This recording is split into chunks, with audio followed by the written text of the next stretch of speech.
How to test and export log. Setting the system's default load.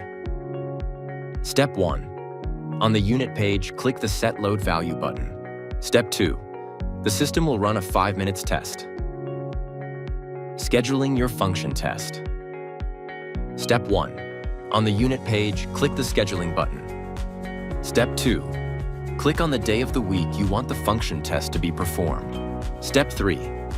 Click on the time to set the time you want the function test to be performed.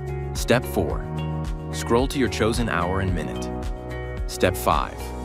Confirm your choice to go back. Step 6. Select your desired frequency of testing.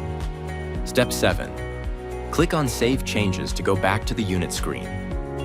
Scheduling your full discharge test. Step 1.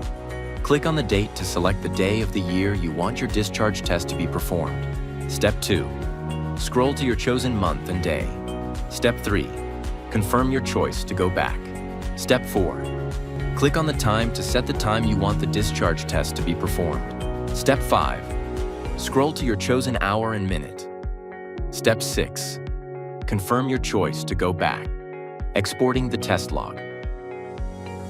Step 1. Click on Export Report to access the report table. Step 2. Click on the transfer icon to send it to another device. Visit the BeLuce website at beluce.com for additional product details on Sagio.